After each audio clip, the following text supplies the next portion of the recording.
I've spent most of my life working with old buildings, cathedrals, abbeys, forgotten chapels buried in the overgrowth of English countryside. There's something solemn about them, like they're alive in a way stones shouldn't be, silent but always watching.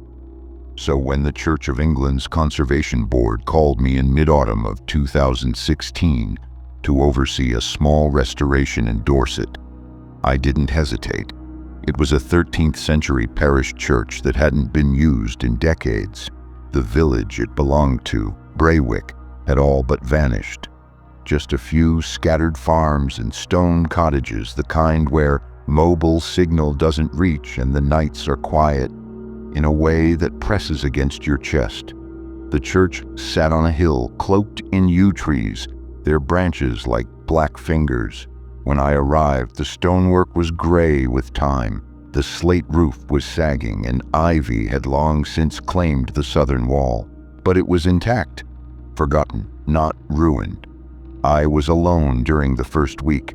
Just me, my equipment, and the sound of my boots on centuries-old stone. The plan was basic: clean the structure, stabilize the foundation, restore the pulpit, and reseal the crypt beneath the nave. It was that crypt that changed everything. On the third day, I noticed something strange. The flagstones near the altar had a pattern of wear that didn't match the surrounding floor. They were slightly discolored, and two of them had what looked like faint burn marks, circular like candle wax stains. But no candle would burn that hot. I made a note of it and kept working. But the next morning when I arrived, those two stones were slightly misaligned, only by a millimeter or two. Still, I'd walked that area many times, and I'm obsessive about details. I chalked it up to settling. Age does strange things to structures. That night, back in the rented cottage, I had a dream. I was standing in the church at dusk, staring at the altar, and I heard something moving below. A dragging sound, like something heavy being pulled across stone. Then the candles along the walls lit one by one, even though I hadn't placed any there. I awoke cold, heart racing. My dreams are never that vivid. The next day, I returned with tools, determined to examine the misaligned stones. I lifted them carefully, prying each slab upward, revealing layers of earth and rubble beneath. I expected foundation blocks, maybe a few old bones, but instead I found a staircase, completely hidden, choked with earth. Stone steps led down into darkness. No official diagrams had ever mentioned a subcrypt, no records in the surveyor's reports. I should have sealed it immediately, reported it, but curiosity, damned curiosity, overrode protocol. By the end of that day, I had unearthed enough to reveal a descending passage framed in ancient blackened brick. The air that seeped out was cold and dry, not musty like you'd expect, but crisp as though preserved. I descended 5 steps and found a sealed wooden door, black with age and braced in iron. It had no handle. There were markings etched into the iron, symbols I didn't recognize. At first, I thought they were Latin, but no. They were older, cruder, more angular. Something about them made the hairs on my arms stand up. I returned to the cottage that night with a photo of the symbols. Tried researching them. Found nothing definitive, though a few forums speculated they looked like pre-Christian warding marks, the kind carved into doorways to keep things in rather than out. The next day, I returned with a pry bar and my flashlight. I'd convinced myself it was part of the church's forgotten history, nothing more. Maybe a plague pit or an ossuary. It took hours to get the door open. The iron braces cracked with a sound that echoed like a scream. The moment it gave way, the air changed, subtle but undeniable. It smelled like earth, iron, and something sweet, almost rotten. Inside was a chamber, circular and tall, with stone walls that curved inward like a well. The ceiling was domed, and the floor, The floor was covered in black dust, as if something had been burned there a long time ago. There were candle stubs on the edges of the room, long melted into the stone. And in the center, something I still have trouble describing, a stone slab, shaped like an altar, but wrong in its proportions, too narrow and stained. The walls were lined with those same symbols carved deep into the stone. Some of them had been chipped away violently, as if someone had tried to erase them. That night, back in the cottage, the dream returned. But this time, I wasn't standing in the church. I was lying on that slab, bound by something unseen, and above me stood a figure made of shadow, its eyes two flickering red coals. I couldn't move, couldn't scream. I woke gasping, my throat dry, bed soaked in sweat. I told myself it was the isolation, the stress, maybe mold in the air playing tricks on my mind. But I couldn't shake the feeling that I had unsealed something that was meant to stay buried. The next day, I found something else. Scratched into the stone just beside the slab, faint but visible when the light hit at the right angle, was a message in English. He waits below the altar. I left the church early that day. I didn't pack up my tools, didn't check the pulpit repairs I'd started the day before. I simply walked out, got in my van, and drove back to the cottage with my hands clenched so tight around the steering wheel that the bones in my fingers ached. My head was heavy. My vision felt wrong. Colors too dull, shadows too sharp. He waits below the altar. I stared at those words in the photo I'd taken, zooming in until the screen pixelated. I told myself it was graffiti, a prank carved decades ago by some bored gravedigger. But the carving was beneath layers of soot, deep in that hidden chamber. Someone had been down there before it was sealed, and they never came back. That night, the dreams stopped being dreams. I woke at 3:13 a.m., no alarm, no sound, just a pressure in my chest. The room was silent, except for the sound of breathing, not mine, something just beyond the edge of the bed. Heavy, wet breaths, like lungs struggling through thick water.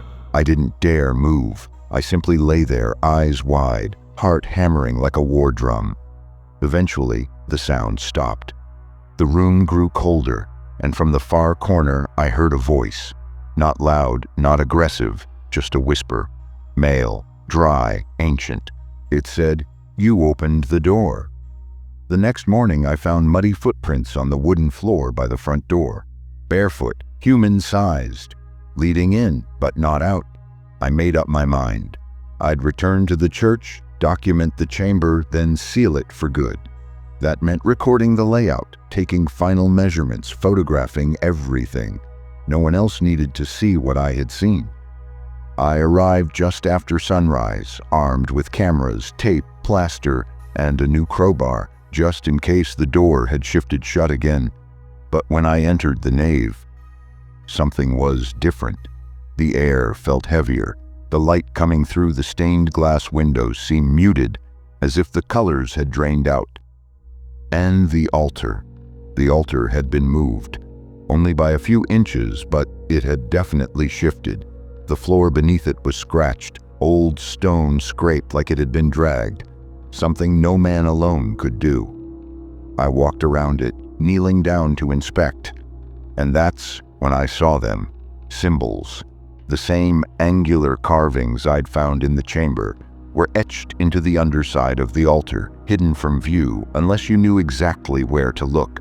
Crude, desperate, deep, as if someone had carved them quickly with shaking hands. My pulse rose. I felt the pull again, toward the hidden staircase, toward that door, as though something beneath me was awake and aware. I almost turned back, almost, but instead I descended.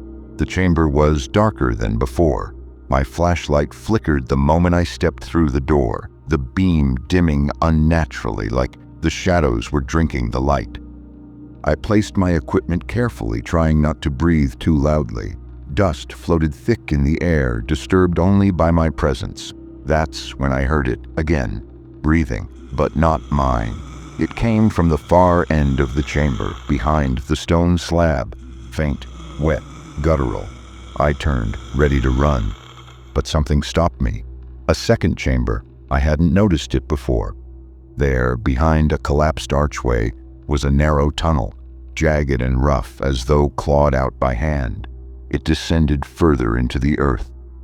I stepped closer, shining my flashlight inside. The walls were red, not painted, stained. The passage was no longer stone. It was clay and root, pulsing with cold moisture, and at the end of it, just barely visible, was a wooden chair. Upon it sat a figure. I don't remember how long I stood there. Time felt wrong. My flashlight's beam flickered across that chair again and again, and each time I saw a little more. The figure was hunched, draped in dark cloth, its hands long and skeletal. Its face, I can't describe it. Not because I don't remember, but because I think part of me refuses to. The human mind has mechanisms, safety switches. This thing, it broke them. Then it moved. Just a tilt of the head, just enough for it to see me. I backed away. I must have run. I don't remember climbing the stairs. Don't remember shutting the chamber door. I remember only stumbling outside into the blinding daylight, gasping for breath, feeling the wind on my face like I'd escaped drowning. I left the church and drove to the vicar's house. Reverend Michael Harrow. He'd been the one to approve the restoration. A kind man in his 70s, soft-spoken, eyes always a little sad. When I told him what I'd found, he didn't react the way I expected. He simply nodded, took a slow breath, then said, "You weren't supposed to go beneath the altar." I asked him what he meant. He poured tea with shaking hands and sat across from me in silence for a long time. Then he began to tell me what he knew. The church in Braywick had a secret, a very old one. Long before it became a Christian site, long before the Domesday Book even recorded the village's name, the hill it stood on had been a place of rituals, pagan, dark, blood rites to something they called the Watcher Beneath. When the church was built, they sealed those rites beneath the altar, literally. They encased the place of sacrifice, buried it in stone and prayer, locking the entity away, but it was never gone, only starving. He told me of the last restoration, nearly 100 years ago. A mason named Ellis Norwood found the same passage. He too descended. He too came back changed. He stopped sleeping, spoke to shadows, died 3 weeks later in his home, of a heart attack, they said, but the coroner found scratches on the inside of his eyelids. The vicar looked me in the eyes then and said, "You've opened the door again. Now it knows you. It will follow." I didn't sleep for the next 2 nights. Sleep became a battleground, a place it knew I was weakest. Every time I closed my eyes, it was there. Not in full, not yet, but in pieces. I would see the roots, wet and black, creeping through my window frames. I would feel its breath on my neck as if the walls of my cottage were just flesh it could move through. On the 3rd night, something worse happened. I woke, not to breathing, not to whispers, but to scraping. Metal on stone, coming from below the floorboards. I grabbed my torch and ran to the old cellar. It hadn't been touched in decades. I threw open the hatch, climbed down, only to find the far wall wet, not just damp, wet like it had been crying. Carved into the stone were symbols, the same ones from the church, fresh, etched deep, and below them, smeared in something dark and tar-like, were the words, "I have waited." I left Braywick the next morning, told no one, left my tools, my van, everything, took only my notebook and a change of clothes. I drove until I reached Scotland, a coastal village where the fog never clears. I rented a room above a retired lighthouse and told myself I'd never speak of it again. But silence is not protection, because it followed me. It didn't arrive all at once. It was subtle. That's how it works. That's how it wins. It began with birds. Every morning I found dead birds on the windowsill. Necks snapped, eyes missing. Then the water in the taps turned brown, thick with iron. And then came the dreams. I wasn't alone in them anymore. There, always at the edge of the frame, was the figure in the chair, never moving, never speaking, just watching me. One night I woke to find my reflection smiling back at me, though I hadn't moved my face. I knew then what I had to do. I returned to Braywick. The vicar was dead. No funeral, no explanation. They said he fell down his stairs, but the coroner's report listed internal trauma consistent with crushing force, though no bones were broken. The church was sealed off. A fire had gutted the back half. Arson, they said, but the fire started beneath the floorboards where no wiring existed.